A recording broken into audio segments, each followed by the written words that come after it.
Despite all the doom and gloom surrounding the OGL 1.1, there's a lot of good news coming out in the community. Kobold Press led the charge with their Black Flag project announcement, and today we've got even more companies who used to publish under the OGL, but are now, instead of signing on to the new version, releasing plans about how they're going to move forward without the inclusion of any OGL, except for some future open gaming license that is not associated with Wizards of the Coast, that game companies are either creating for themselves or are perhaps even collaborating to create together. But one question that keeps popping up in the back of my head is, how does Wizards of the Coast salvage this? How can they get through this fiasco without completely losing their target audience? To be honest, I think they have tanked their reputation to the point in the community that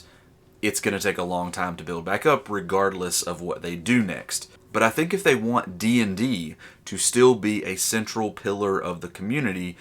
beyond just a lifestyle brand and actually as a game, which maybe they don't even care about anymore at this point. I don't know. If they want to salvage any of their reputation, I think the only play they have is to re-release version 1.0 or 1.0A or call it 1.0B or whatever, and essentially create a reprint of the original OGL that meets today's standards of what it means to be irrevocable. Maybe even include that old line from the FAQ stating that even if a new version of the license comes out, that creators can continue to use the old license and just ignore the new one. That'd be really sweet. In any case, I think there's probably too much momentum built up moving away from them for even that to make a huge difference, but at least that outcome would allow the third-party creators that have grown up around 5th edition to continue supporting that content. They could still make a 2.0 or whatever and put extra huge restrictions on one D&D or whatever they decide to call it, but the community of creators could still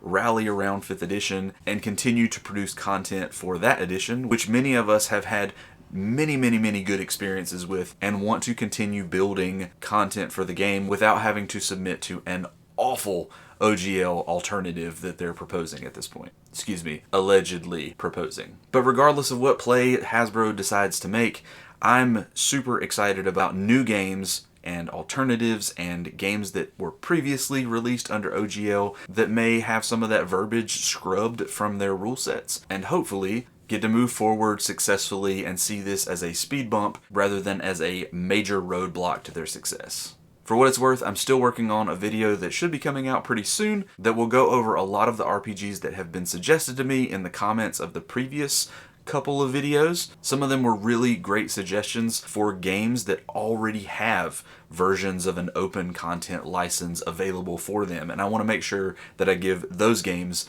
some love on the channel as well, even though I really truly hope that 5th edition continues to live on without third-party content creators having to agree to the terms of OGL 1.1 or whatever their new version is that they'll be releasing soon. Time will tell.